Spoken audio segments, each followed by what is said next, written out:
السلام عليكم ورحمة الله وبركاته. الحمد لله الحمد لله نحمده ونستعينه ونعوذ بالله من شرور أنفسنا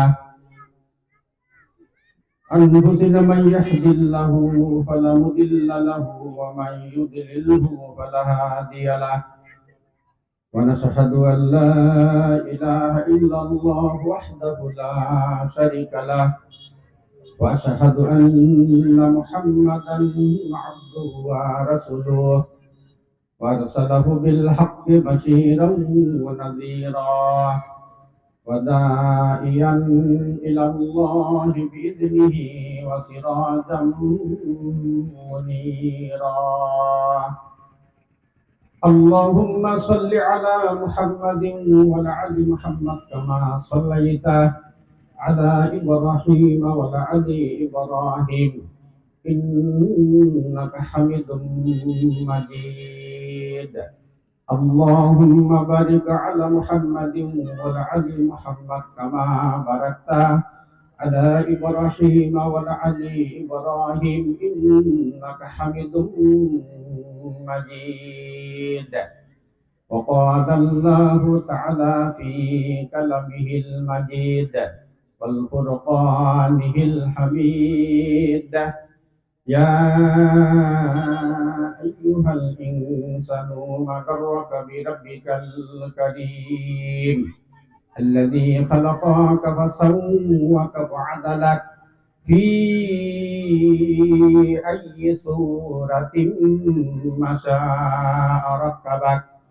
كلا بل تكذبون بالدين وإن عليكم لحافظين كراما كاتبين يعلمون ما تفعلون. صدق الله العظيم. ستفترق وقال رسول الله صلى الله عليه وسلم: ستفترق أمتي على 70 سلسة كل في النار إلا واحدة من أنا عليه وأصحابي. মাগরিব না ফরজ নামাজের পরে মহান আল্লাহ তাআলার হুকুমের পরে আমরা ইসলামী আল্লাহর গুণগান গাওয়ার জন্য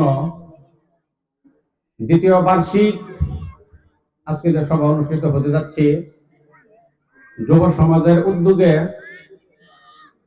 আজকের ওয়াজ মাহফিলের সভাপতি জাকিরুল ইসলাম বাবুল, ডাক্তার নজরুল ইসলাম জামে মসজিদ। আল্লাহ রাব্বুল আলামিনের কাছে আমরা লাখো কোটি শুকরিয়া জানাই। আল্লাহ রাব্বুল আলামিন বলেছেন কোরআনের মাধ্যমে যে এই যে রাত্রি করেছি, এই রাত্রি যদি আমি কিয়ামত পর্যন্ত স্থায়ী করে দেই, পৃথিবীতে কি আছে যে তোদেরকে আবার দিন করে দিবে? আমি যে কোরআন থেকে তেলাওয়াত করছি এবং একটা হাদিস বর্ণনা করছি। আমি তো দেশের ছেলে, 7 দিন পর পর মসজিদের ভিতরে আমি আর খুতবা দিই, বয়ান করি। আজকে মানুষ ছিল কোথায়, তার শেষ ঠিকানা কোথায়?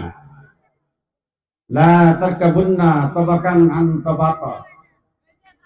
তোমাদেরকে আমি অবশ্যই স্থানান্তরিত করাম, এক স্থান থেকে আরেক স্থানে নাম, খালি দৌড়াইবে। পান্ডা থানার পুলিশ যাইব নারায়ণগঞ্জ, নারায়ণগঞ্জের পুলিশ যাইব সোহাগঞ্জ। পুলিশ যেমন দৌড়া ট্রান্সফার হয়, মানুষ খালি ট্রান্সফার হবে। কয়টা জায়গার মধ্যে ট্রান্সফার হয়? মানুষ সমস্ত রূহ জগতের মধ্যে রূহ সৃষ্টি করার পর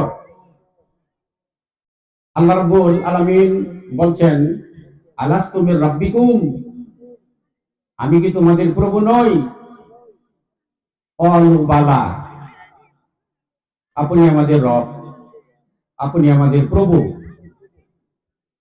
আল্লাহ পাক এই কথাটাকে সাক্ষী রাখছেন। এই রূহ জগৎ থেকে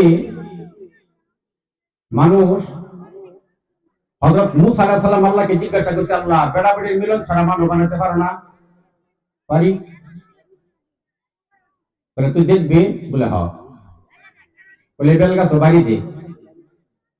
বেল গাছ বাড়ি দিছে, একটা বেল পড়ছে, বেলা বাড়ি দে। বাড়ি দিছে, বেলা বাড়ি দেওয়ার পরে ছোট্ট ছোট্ট দুইটা বাচ্চা হয়েছে, বয়স 7-8। মারামারি লেগে কাটাকাটি লেগে শেষ। আল্লাহ ডাক দেখো, মুসা রক্তের বন্ধন ছাড়া যদি আমি মানুষ পৃথিবীতে সৃষ্টি করি, কোনো দয়া মায়া থাকবে না। মারামারি কাটাকাটি লেগে মানুষ শেষ হয়ে যাবে। রক্তের বন্ধন দ্বারা মানুষ সৃষ্টি করলাম, তবু গার ফালাইয়া দে, দেখার দাফার মেরে ভুড়ি ফালাইয়া দে। এই জন্য আল্লাহ বেড়াবেড়ির মিলন দেয়া রক্তের বন্ধনে আমার খালাকা লুৎফা, 2 ফোঁটা পানি তুই ছিলে কোথায় কিবা ধরে গেছস তুই দেখ। পাকিস্তানের প্রধানমন্ত্রী সালমান সৌদি আরবে পাকিস্তান দাওয়াতের মধ্যে স্বর্ণের সিঁড়িটা নামছে, তার সফলতা নাই। সফলতা কোনখানে? মানুষ ছিল রূহ জগতে, আলমে পুতুনে আইলো মায়ের পেটে। এই মায়ের পেটের ভিতরে আল্লাহ পাক রব্বুল আলামিন বলে, তোর মা যে সকালে জাল খাইছিল ওই ছিলে তুই। 4টা পর্দা রাখছি, 4টা পর্দা তোর আমি ডাকে রাখছি। 4 মাস বয়স হওয়ার পরে তোর মার মাসিক বন্ধ করে দেয়া, তোর পেটের ভিতরে একটা নাক দেয়া, আমি তোর মায়ের মাসিক বন্ধ করে দেওয়া, রক্তটা খাওয়া করে আমি লালন পালন করছি। কোথায় ছিল বিবিএর ডাক্তার? আর আজকে কাইফা তাকফুরুনা বিল্লাহি ওয়া কুনতুম আমওয়াতান ফাহইয়াকুম সুম্মা ইউমিতুকুম সুম্মা ইহয়িকুম সুম্মা ইলাইহি তুরজাউন। আমি বলি বড় যে বীজ ধাতয়ার এই বীজটা ছিল মৃত। এদিকে আল্লাহ রাব্বুল আলামিন কাইফা শব্দটা ব্যবহার করছে। কাইফা শব্দটা তো কেমন করে? কাইফা তাকফুরুনা কুফরি করস বিল্লাহি আল্লাহর সাথে, কাইফা তাকফুরুনা বিল্লাহি ওয়া কুনতুম আমওয়াতান, তুই তো ছিলে মৃত, ওয়া ইহয়িকুম আমি তোরে জীবিত করছি, আমি তোরে জীবন দিছি, কেমনে তুই আমার সাথে কুফরি করস? আল্লাহ রাব্বুল আলামিন সেখানে আশ্চর্য হয়ে গেছেন। এই যে মানুষ, রঙিন মানুষ, দম ফুরাইলে ঠুস, তবু তো ভালো হলো না আমেরিকার বোস, তুই তো মৃত ছিলে। এদিকে আল্লাহ কাইফা শব্দটা এখানে ব্যবহার করছি। কোরআনের আলোচনা, ফাযাক্কির বিল কুরআনি ওয়া ইয়াখাফু ওয়াঈদ। আল্লাহ রাব্বুল আলামিন বলছেন ফাযাক্কির উপদেশ দাও, বিল কুরআনি কুরআনের মাধ্যমে, ওয়া ইয়াখাফু ভয় নিবে, ওয়াঈদ যার ভয় থাকে, ওয়ালিলাম মা তাশকুরুন। আল্লাহ কয় এই যে 810 কোটি লোক সারা পৃথিবীতে, কালিল শব্দটা ব্যবহার হলো অল্প, তাশকুরুন শব্দটা হলো শুকরিয়া।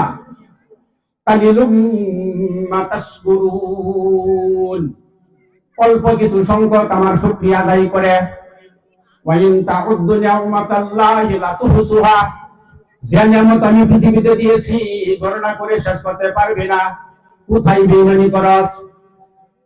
মানুষ ছিল আলমে বুতুনে, মায়ের পেটের ভিতরে, যখন তার প্রসব বেদনা উঠে, মা বলে আমাকে দাও দাও, আমাকে বীজ দাও। মানুষের স্বাভাবিক শরীরের বেদনা যদি 46% হয়, তখন এই মানুষটা মারা যায়। একটা মা যখন তার সন্তান প্রসব করে 56% প্রসব বেদনা সহ্য করে। 46 তাহলে 56, কত বেশি? কত বেশি? আমার লাগে পানি আনলো। কত বেশি? 10। মা বলে আমাকে বীজ দাও, আমাকে দাও দাও। মায়ের জীবনের বিনিময়ে একটা সন্তান দেখে মা তখন বেহুশ থাকে, সন্তান তখন আওয়াজ করিয়া কাঁদে। এই স্বপ্নের বেদনার সহ তার ছেলেকে দেখিয়া, তার মেয়েকে দেখিয়া তার প্রাণটা জুড়াইয়া ফেলে। দাঁত গেল কয়টা? ছিল রূহ জগতে, আইলো আলমে বুতুনে, বুতুন থেকে আসলো এই দুনিয়াতে। তারপরে আল্লাহ রাব্বুল আলামিন মায়ের বুকের মধ্যে স্তন থাকে, স্তনের ভিতরে 32টা ছিদ্র দিছে। আমি আশ্চর্য হয়ে গেছি, আমার মেয়ের বাড়ি গেছি, হিন্দু মেডিকেল বলে 32টা। আর আপনি কোরআন জানবেন কেমনে? মুসলমানরা তো কোরআন জানে না, বলে 32টা ছিদ্র। 32টা ছিদ্র আল্লাহ রাব্বুল আলামিন আপনাকে কেন দিলেন? 1টা 2টা 3টা 4টা 5টা 10টা ছিদ্র যদি বন্ধ হয়ে যায়, বাকি ছিদ্রগুলি থাকবে। আমার বান্দা ওই দুধ পান করে বড় হবে। তার কিন্তু 2টা গেছে, ওনারা বুঝে বড় হবে। দুধগুলির মধ্যে চিনি মিশানো এবং মিষ্টি, এটা কোরআনের ব্যাখ্যা। দুধগুলো হয় মিষ্টি। আস্তে আস্তে আস্তে আস্তে দুধের গরম দুধ গরম রাখছে যাতে বাচ্চার ঠান্ডা না লাগে। চিনি কেলা দিল, সেখানে কি কাশেম ছিল, বাতেন ছিল, জব্বারত ছিল না, কে দিল মিষ্টির মধ্যে গরম দুধ, কিন্তু একদম ঠান্ডা না। আস্তে আস্তে আস্তে আস্তে যখন 7 বছরে পরিণত হলো, আল্লাহ রাব্বুল আলামিন বলে, অতদিন দুধ খাইছস, এখন শক্ত শক্ত জিনিসগুলি খাবে। তোর দাঁতগুলি আস্তে আস্তে শক্ত করে দাঁত, 7 বছরের ভিতরে আমি দাঁতগুলি ফেলাইয়া, যখন দুধ দাঁত ফেলাইয়া আমি শক্ত বড় দাঁতগুলি দেই, তখন তোর মা বাবা আমার সাথে বেইমানি করে। উদিলাল ইনসানু মা কাফারা, আদম সন্তান ধ্বংস হোক। কত বড় বেঈমান, তার সন্তানদের বলে, সন্তানের যদি দাঁত পড়ে বলে ইন্দুরের দাঁতের মধ্যে দাঁত দে, ইন্দুর তোরে দাঁত দিব। আল্লাহ রাব্বুল আলামিন বলে, উদিলাল ইনসানু মা কাফারা, আদম সন্তান কত বড় বেঈমান, দাঁত দেই আমি আর ইন্দুরে তারে দাঁত দিব। তুই যদি গাতার মধ্যে ইন্দুরের জন্য দাঁত লইয়া দাস, তোর ডরে দাঁত যদি ছোট বড়াই থাকে, ইন্দুর মানসিক ডরে চলে যাবে, সে দাঁত দিল কেমনে? এদিকে শব্দটা ব্যবহার করছে, কাইফা তাকফুরুনা বিল্লাহ, তুই কেমনে আল্লাহর সাথে কুফরি করস। দাঁত গেল 2টা। আস্তে আস্তে আস্তে আস্তে তাকে যৌবন প্রাপ্ত করলো। যৌবনের মধ্যে একটা বিপরীত শব্দ থাকে, পুরুষ যেমন নারী, পুরুষ নারী। আদম আলাইহিস সালাম জান্নাতের মধ্যে এত ফল ফলাদি খায়, এত সঙ্গীত হিসাবে ঘুম আর আরাম জান্নাতের ভিতরে তার মন টিকে না। আল্লাহ রাব্বুল আলামিন বলে, আদম তবে কি দিলে মন টিকবো আমি জানি। বাম পাশে হাওয়া আলাইহিস সালামকে সৃষ্টি করিয়া বায়ন সাগর থেকে আর হাওয়া আলাইহিস সালামকে বার করিয়া তার সামনে বসায় রাখছি। আদম আলাইহিস সালাম ঘুম থেকে উঠিয়া দেখে সুন্দর রূপসী হাওয়া আলাইহিস সালাম। আদম আলাইহিস সালাম হাওয়াকে ধরে। আল্লাহ রাব্বুল আলামিন বলে, আদম হাওয়াকে ধরিস না। আল্লাহ কেন ধরবো না? আমার লাগে না তুমি বানাইলা? বলে, না, বিয়ে করার লাগবো। জান্নাতের তো আকাশের নিচে ফেরেশতাদের মাধ্যমে হাওয়া এবং আদম আলাইহিস সালামের বিয়ে হয়ে গেল। ফেরেশতাদের ভর্তিতে বিয়ে হওয়ার পরে বাসর ঘরে ঢুকছে। আদম আলাইহিস সালাম হাওয়া আলাইহিস সালাম রে ধরে। আল্লাহ রাব্বুল আলামিন বলে, আদম হাওয়াকে ধরো না, আল্লাহ বিয়ে করলাম, এখন আর বাহি কি? আল্লাহ রাব্বুল আলামিন বলছেন, তার মহারানা লাগবো। সেখানে কি কোনো দিনার ছিল না? তাহলে মহরটা কি হলো? আল্লাহুম্মা সাল্লি আলা মুহাম্মাদিন ওয়া আলা আলি মুহাম্মাদ। দরুদ ইব্রাহিম পড়ো, মহর আদায় হয়ে যাবে। আস্তে আস্তে যৌবন হলো, যৌবনের খোরাক দিল। পুরুষ আল্লাহ পাক প্রত্যেকটা জিনিসের পৃথিবীতে বিপরীত বানাইছে। যেমন পুরুষের বিপরীতে নারী, পান্ডার বিপরীতে পানি, রাতের বিপরীতে দিন, গরম ঠান্ডার বিপরীতে গরম, 2টা। তানি হকালের জোড়া কি? ইহকালের জোড়া কি? পরকাল। আল্লাযী খালাকা আযওয়াজা, আমি নারী পুরুষ জোড়া বানাইছি। যৌবনুল রেডি, মহিলাও হেন্দা রেডি। মুসা আলাইহিস সালামের জামানায় 12 বছর ছিল মেয়েদের বিয়ের বয়স। বুখারী শরীফে 16 বছর, এখন করছে 18 বছর বিয়ের বয়স। আস্তে আস্তে যৌবন প্রাপ্ত হলো, নারী এনে দিল, 2টা দাব দিল। তারপর আল্লাহ রাব্বুল আলামিন আস্তে আস্তে দাফে দাফে তাকে যৌবন প্রাপ্তের পরে ওয়ানু আমিলহু ওয়ানু নাকিসু বিল খালক আফালা ইয়াকিলুন, যাকে আমি দীর্ঘ আয়ু দেই, তার ভিতরে জড়গ্রস্ত বানাই। সূরা ইয়াসিন। মানুষের জীবন কত শক্ত ছিল, 7 তলা বিল্ডিং, 8 কোটি টাকা ব্যাংকে, ঘরের মধ্যে সুন্দরী নারী, যৌবন টলমল। পরবর্তী টাইমে এই যৌবন কে নিল? আস্তে আস্তে বৃদ্ধ হলো।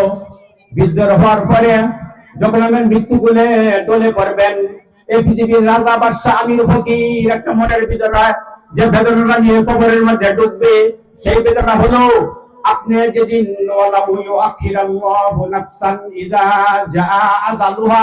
মৃত্যুর টান গড়ায় আসলে একটা সেকেন্ড এদিক এদিক হয় না। আস্তে আস্তে আপনার আয়ুগুলি কেটে যাচ্ছে। ঘড়ি শব্দ বলছে টিক টিক টিক টিক, আমি তো বুঝি না ঘড়ি কি বলছে। আদম রে বলছে কেটে গেল। নদীর সাগরের মধ্যে ঢেউ তো কল কল করছে, ঢেউ সে উঠে বলছে আদম কেটে গেল। কি কেটে গেল? মানুষের সবচেয়ে মূলধন হচ্ছে সময়। আমি 7 লক্ষ টাকা করলাম না পানি আনবার লাগি, 7 লক্ষ টাকা আমার সিন্ধুকের ভিতরে তালা মারছেন। 50,000 টাকা নিয়ে বলবি গেছেন, 4,000 টাকা দিয়া ইলিশ মাছ কিনছেন, বিভিন্ন ইলিশ মাছ নাচতে নাচতে আসতেছেন, বাড়িতে আসিয়া দেখিলেন সিন্ধুকের 7 লক্ষ নাই, বাড়িতে আসিয়া দেখলেন সিন্ধুকের 7 লক্ষ নাই, অর্থ বুঝাই আসল চলে গেছে, আসল আসল চলে গেছে, পরকাল চলে গেছে। কিন্তু আমি 50,000 টাকা দিয়ে বরফি বাজারে ব্যবসা করিয়া 4,000 টাকা কামাইয়া মনের আনন্দে ইলিশ নিয়ে বাড়িতে দেখি আমার মূলধন নাই, 7 লক্ষ টাকা নাই, আপনার আনন্দ কি থাকবে? বলেন থাকবে? থাকবে না। আল্লাহ রাব্বুল আলামিন তাহলে আপনাকে মৃত্যু বলে ডলাইয়া দিল, হায়াত শেষ, কিছু বেশি সময় কিছু বাকি নাই। মৃত্যুটা কোন থেকে আরম্ভ হয়? পাওয়ের পাতাতে বুড়া আঙ্গুল ছিল, মোটা আঙ্গুলটা, এখান থেকে মৃত্যু যন্ত্রণা আরম্ভ হবে। আস্তে আস্তে শরীরটা ঠান্ডা হতে থাকবে। আস্তে আস্তে শরীরটা যখন ঠান্ডা হয়, দেখবেন আপনার আত্মীয় স্বজন ঘরের ভিতরে দাঁড়িয়ে থাকে, পাওয়ার ভিতরে ধরে খালি পাও খালি ঠান্ডা হয় হাফের মতো। আস্তে আস্তে হযরত আজরাইল আলাইহিস সালাম ডুব দিয়ে রূহ টানে। রূহ কেমনে টানে? জাহিজাল বসেন না, জাহিজাল দেখবেন হিসায়া মারে। জাহিজাল কেমনে মারে? হিসায়া মারে। আস্তে আস্তে আস্তে আস্তে জাহিজাল যেমন করে টানে, হযরত আজরাইল আলাইহিস সালাম আপনার রূহটাকে টানতেছে। মৃত্যুর যন্ত্রণা আপনি শুধু ভোগ করতেছেন। আমার স্ত্রী, আমার ছেলে, আমার মেয়ে, পৃথিবীর রাজা বাদশা কেউ কারো কাছে বলতে পারে না আল্লাহ তো আমি তো ওই সময় কাছে থাকি, তুই দেখস না। আল্লাহ মৃত্যু হীরা, মানুষের তো পাওয়ার মৃত্যু হীরা। আস্তে আস্তে যখন হযরত আজরাইল আলাইহিস সালাম আগুন উপরে উঠছে, আস্তে আস্তে দমটারে রূহটারে মারি আনতে আনতে গলা তুলে আনছে। আপনার চক্ষু দুটা সাদা হয়ে যাবে, চক্ষু দুটা সাদা হয়ে যাবে, নাকটা হেরে যাবে। যখন আপনার মাথাটা গাঢ় করে দিবেন, সাদা একটা রুমাল ধরে আপনি যদি নেকদার হন, সাদা পোশাকধারী ফেরেশতারা আপনার রূহটা বাহির করবে, সপ্তম আসমান ফাইরা যাবে, আসমানে যাবে। আর যদি পাপী হয় তারা সপ্তম তারা মাটির নিচে যাবে, জাহান্নাম নিচে, জান্নাত হলো উপরে, জান্নাত হলো উপরে। আল্লাহ রাব্বুল আলামিন বলেন ওয়াসারিউ, দৌড়াও, ইলা দিকে, মাগফিরাতিন আল্লাহ রহমতের দিকে, জান্নাতিন আরদুহাস সামাওয়াতু ওয়াল আরদ, ওই জান্নাতের দিকে দৌড়াও, ওই যাও। আইনা তাযহাবুন, যে জান্নাতের প্রশস্ততা, যে জান্নাতের প্রশস্ততা আসমান এবং জমিন থেকে জমিনের মতো বড়, কোথায় দৌড়াও, কই যাও? ইয়া আইয়ুহাল ইনসানু মা গাররাকা বিরাব্বিকাল কারীম, পৃথিবীতে এমন কি আছে যে তোমার প্রভু স্মরণ থেকে তোমাকে বুলাইয়া দিল? আল্লাযী খালাকাকা ফাসাওয়াকা ফাআদালাক, তোকে আমি সৃষ্টি করছি। সূরত মানে আকৃতি, বলে বিলকিসের দেখছিলাম সূরত ভালো না, সূরত মানে আকৃতি।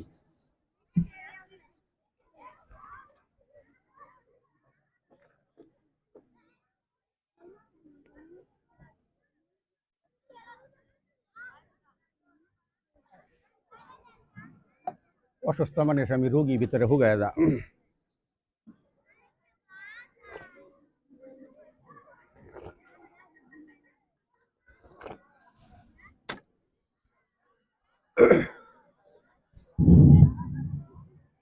যখন আপনার রূহটা বাহির হয়ে গেল, ভিতরে আত্মীয় স্বজন কান্না রোল করছে।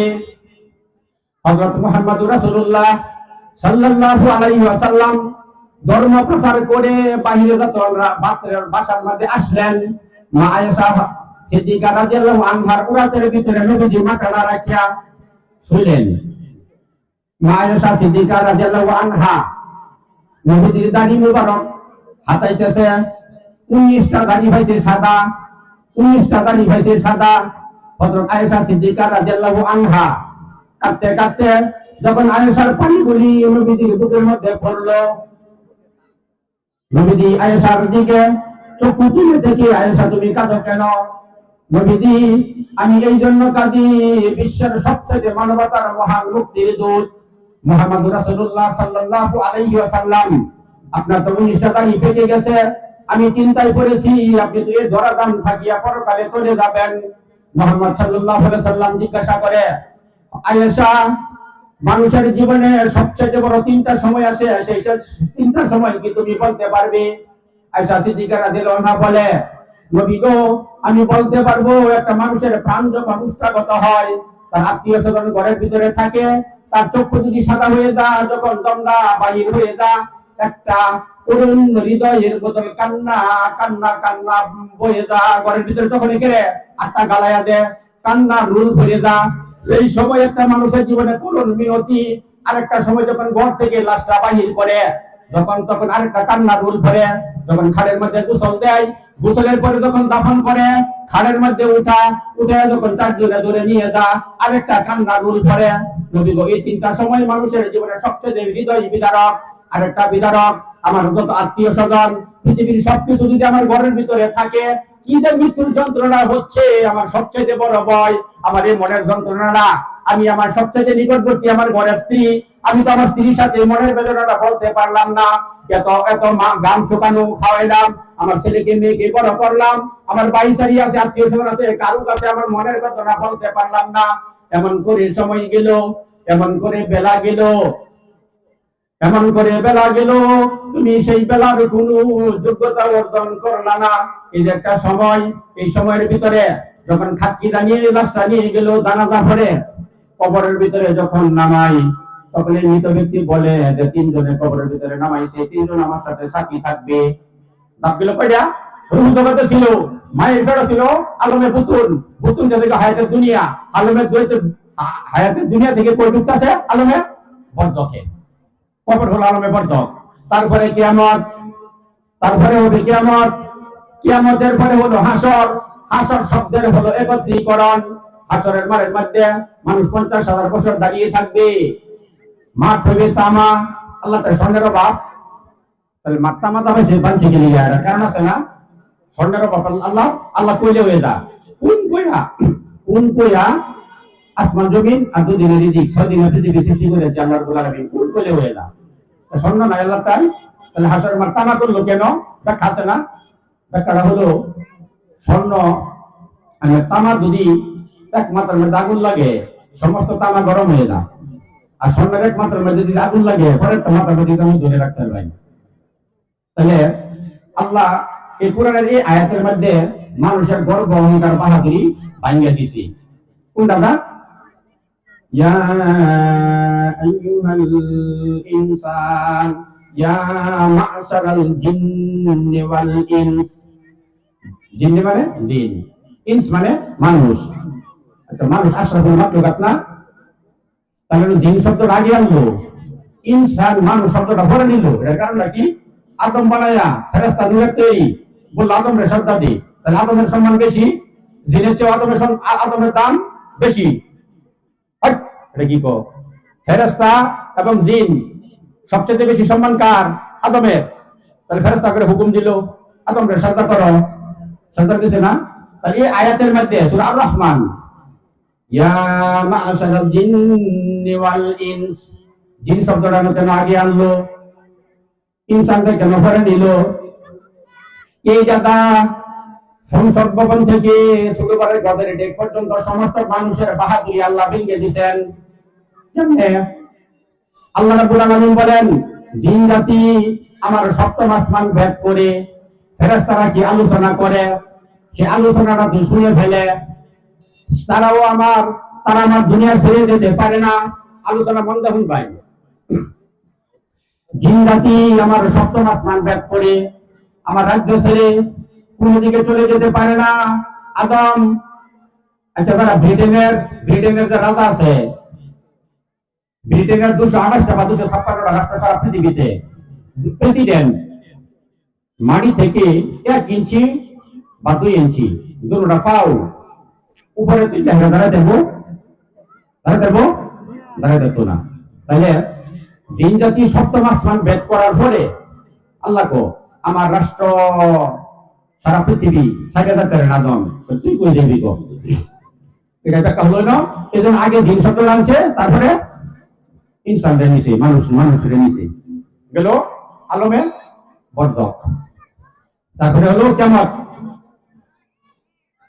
কাইফা তাকফুরুনা কাইফা তাত্তাকুনা ইন কাফারতুম ইয়াওমান ইয়াজআলুল ইলদানা শিবা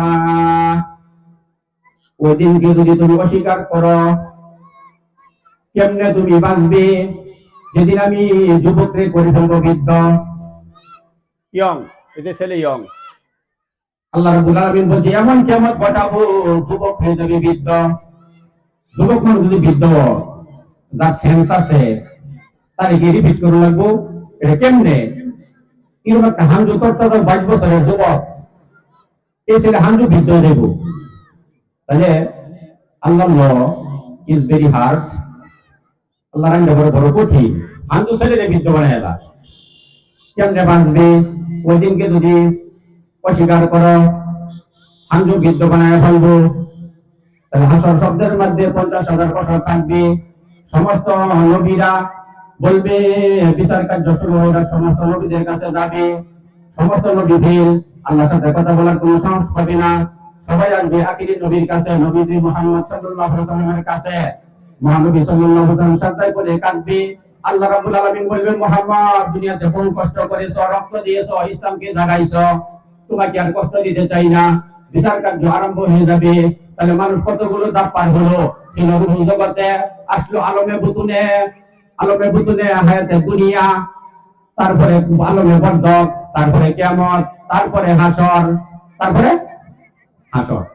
কবর থেকে মানুষগুলি দলে দলে যাবে, যাতে আল্লাহ রাব্বুল আলামিন বলতে থাকে আমি আমল দেখায়াম, আমল দেখায়াম। আল্লাহ রাব্বুল আলামিন আমি যে কোরআনের আয়াত তেলাওয়াত করলাম, আমার সাইয়া তোমরা কোথায় যাও? তোমাকে আমি সৃষ্টি করছি এবং সূরত আমার যেভাবে ইচ্ছা এই সূরতে সৃষ্টি করছি। যেমন মানুষ আছে খালি চাই দেখবারই মূল্য, আর কাছে দেখছি হয়ে দেখ সাড়ে বারের তুলি বলে ফি আইয়ি সূরাতিন মাশা রাক্কাবাক কাল্লা বাল তুকাল্লিবুনা বিদ্দিন। তোমরা ধর্মকে মিথ্যারূপ করো, আমরা ধর্মকে মিথ্যারূপ করো। কাল্লা বাল তুকাল্লিবুনা বিদ্দিন ওয়া ইন্না আলাইকুম লাহাফিযিন কিরামান কাতিবিন ইয়ালামুনা মা তাফআলুন। তোমাদের প্রত্যেকটা লোকের সাথে তত্ত্বাবধায়ক আছে। তত্ত্বাবধায়ক তুমি যা করো সবকিছু তারা জানে। কিরামান কাতিবিন হলো সম্মানিত লেখক বৃন্দ, সম্মানিত লেখক বৃন্দ। আমলনামা তার কাছে পেশ করতেছে। আল্লাহ রাব্বুল আলামিনের কাছে আমরা সকলেই একটি মিনতি জানাই। রাব্বুল আলামিন এই পৃথিবীতে সবচেয়ে বড় দৌলত হলো সুস্থতা। মুসা আলাইহিস সালামে বলল, আল্লাহ রাব্বুল আলামিন আমি যদি আল্লাহ হইতাম, তুমি যদি মুসা হইতা, আমার কাছে কি চাইতা? আল্লাহ রাব্বুল আলামিন ইট ইজ ইম্পসিবল, এটা সম্ভব না। মুসা আলাইহিস সালাম বলে, যদি আমি আল্লাহ হইতাম, তুমি মুসা হইতা, কি চাইতা? সুস্থতা চাইতাম। হযরত মুসা আলাইহিস সালাম মৃত্যুর পরে আল্লাহ রাব্বুল আলামিন ডাক দিয়া বলেন, মুসা মৃত্যুর স্বাদ কেমন গ্রহণ করলে? মুসা আলাইহিস সালাম উত্তর দেয়, রাব্বুল আলামিন একটা উত্তপ্ত তেলের ভিতরে একটা পাখি ভুনা করলে যে কষ্টটা হয়, ওই কষ্ট আমি মুসা অনুভব করছি। কিতাবের মধ্যে পাইছি তিনটা মৃত্যুর কষ্ট হয়। বুঝলেন? হযরত আদম আলাইহিস সালাম যখন রূহ টানে, মৃত্যু এমন কঠিন, একটা খাসিকে গাছের ভিতরে বাঁধিয়া উল্লা বা ছিললে খাসিটা জীবিত, উল্লা বা ছিললে চামড়া ছিলতেছে, এটাও মৃত্যুর কষ্ট। আরেকটা হলো উত্তপ্ত তেলের ভিতরে পাখি ভুনা হলে যে কষ্টটা। আচ্ছা, নবীদের যদি কষ্ট হয়, তাহলে আমার মতো ছাপ্পার বাহির কোনো বেল আছে? কোন আছে? হযরত মুহাম্মদ সাল্লাল্লাহু আলাইহি সাল্লাম এই পৃথিবীতে অনুমতি আসছিল, নবী যদি থাকতো তাহলে আর আয়ু দিল হইলে। হযরত মুহাম্মদ সাল্লাল্লাহু আলাইহি সাল্লাম শ্রেষ্ঠ নবী। হযরত আদম আলাইহিস সালাম যখন দান কবজ করে বলছে, নবীজি আপনার কি কষ্ট হয়? আজরাইল মনে হয় উহুদ পাহাড় আমার বুকের উপর চাপিয়ে দিছ। নবীজি উসিলাতে আসমান এবং জমিনের সৃষ্টি, চন্দ্র সূর্যের সৃষ্টি, ফসিল পাকার জন্য সূর্যের আলো প্রখর, পরকাল দেখার জন্য কুরআনের আলো প্রখর। এই মিয়া আসরের পরে রোদ ফসিলের জন্য আর কাজে আসে না, হালকা কি হয়ে যায়, হালকা। পুরা মানুষ এরকম হালকা। আসরের পরে রোদের মধ্যে তাপ থাকে, আর এই রোদে ফসিলের কোনো উপকার হয় না। আল্লাহ বাদম বাহাদুর ওরা সূর্যটা অফ করে দেন, অলার ফিনিশ। সূর্য উড়াইতাম না, অলার ফিনিশ। আল্লাহ রাব্বুল আলামিন কোরআনের মধ্যে বলেছেন, যেটা আগে বললাম যে কেমনে করে আমার সাথে কুফরি করস, আমি আইনটা করছি, এই আইন ফাল্টাইয়া আরেকটা করিয়া যিনি সৃষ্টি করে আলালাহুল খালক ওয়াল আমরু, সৃষ্টি তার, বিধান বিধান তার। এই আল্লাহ রাব্বুল আলামিন আমাদের জীবনের সবচেয়ে বড় মানুষের জীবনটা এমন জীবন মানুষের শ্রেষ্ঠ বানাইছেন, আপনার কাজটা শ্রেষ্ঠ হতে হবে। আমরা প্রত্যেকটা কাজ আমি কোরআনের সাথে মিলাই দেখছি। আফালা ইয়াতাদাব্বারুনাল কুরআন আম আলা কুলুবিন আকফালুহা। আমার মনে হয় আল্লাহ রাব্বুল আলামিন এই আয়াতের মধ্যে একটু রাগ করে কথাটা বলছে। কি বলছে? তারা কি কোরআন নিয়ে গবেষণা করে না? তাদের অন্তরে কি তালা লাগছে? আমি একটা মানুষের শরীরের মধ্যে ভালো লাগছে না, চোখকে দেবো না, এ কথাটা কি খুশি হয়ে কইছে না রাগ হয়ে কইছে? কেমনে কইছে? রাগ হইয়া। আল্লাহ রাব্বুল আলামিন বলে আফালা ইয়াতাদাব্বারুনাল কুরআন আম আলা কুলুবিন আকফালুহা। তাদের অন্তরে কি তালা লাগছে? তারা কোরআন নিয়ে কি গবেষণা করে না? আল্লাহ রাব্বুল আলামিনের যদি আমি প্রশ্ন করি, কোরআনে উত্তর দিছে কি? কোরআন কোরআন আমি গবেষণা করতাম, আল্লাহ রাব্বুল আলামিন তুমি কোরআনের মধ্যে কি রাখছো? আল্লাহ রাব্বুল আলামিন বলে ওয়ালা তুফসিদু ফিল আরদি, পৃথিবীতে ঝগড়া ফাসাদ করো না, ওয়াতাসিমু বিহাবলিল্লাহি জামিআন ওয়ালা তাফাররাকু ওয়ালা তাফাররাকু। এটা হলো দুইটা ফরজ, এই আয়াতের মধ্যে দুইটা ফরজ। ওয়াতাসিমু বিহাবলিল্লাহি জামিআন ওয়ালা তাফাররাকু, তোমরা সকলে মিলিয়া আমার রশিকে পূর্ণভাবে ধারণ করো, পরস্পর বিচ্ছিন্ন হও না। এই আল্লাহ রাব্বুল আলামিন কোরআনের আয়াতের মধ্যে বলছেন কোরআনকে আঁকড়িয়ে ধরো, এটা হলো ফরজ। পরস্পর বিচ্ছিন্ন হইও না, এটা আরেকটা ফরজ। এমন ভাবে কোরআনের মধ্যে 500 ফরজ আছে। কি আছে? 500 ফরজ। আল্লাহ রাব্বুল আলামিন পৃথিবীতে কাকে ভালোবাসে? অন্যায়ের প্রতিবাদ করলে তাকে তার প্রতি আল্লাহর খাস রহমত নাযিল হয়। কেমনে হয়? হুদায়বিয়ার সন্ধি, মহানবী সাল্লাল্লাহু আলাইহি সাল্লাম মক্কা কাফেরদের অত্যাচার সহ্য করতে না পেরে মদিনা শরীফে গেলেন হিজরত করার জন্য। এই হিজরত করার জন্য 1400 সাহাবী নিয়া নবীজি ইচ্ছা করছেন এবার মক্কাতে হজ করবেন। হুদায়বিয়া জায়গার মধ্যে নবীজি গেছেন সাহাবীদেরকে নিয়ে। হুদায়বিয়া জায়গার মধ্যে কাফেররা আটকিয়ে দিল, মুহাম্মদ এবারে মক্কা নগরীতে ঢুকতে দিব না। মুহাম্মদ সাল্লাল্লাহু আলাইহি ওয়াসাল্লাম উসমান গনি রাদিয়াল্লাহু আনহুকে মক্কা নগরীতে পাঠাইলেন। মক্কা নগরীতে পাঠানোর পরে মহানবী সাল্লাল্লাহু আলাইহি ওয়াসাল্লাম শুনলেন উসমান গনি রাদিয়াল্লাহু আনহুকে মক্কা নগরীতে কতল করে দিয়েছে। 1399 সাহাবী। মুহাম্মদ সাল্লাল্লাহু আলাইহি ওয়াসাল্লাম একটা বৃক্ষ ছিল, ওই বৃক্ষের নিচে মুহাম্মদ সাল্লাল্লাহু আলাইহি ওয়াসাল্লাম হাতরা রেখে 1399 জন সাহাবীকে বায়াত করালেন। বায়াত করালেন, তোমরা আমার হাতের উপরে হাত রাখো। উসমান গনি রাদিয়াল্লাহু আনহু মক্কা নগরীতে পাঠাইলাম, বিনা কারণে লোকটাকে কেন হত্যা করলো? এই বিনা কারণে হত্যার প্রতিশোধ না নিয়ে আমরা হুদায়বিয়া জায়গা থেকে মদিনাতে ফিরে যাব না।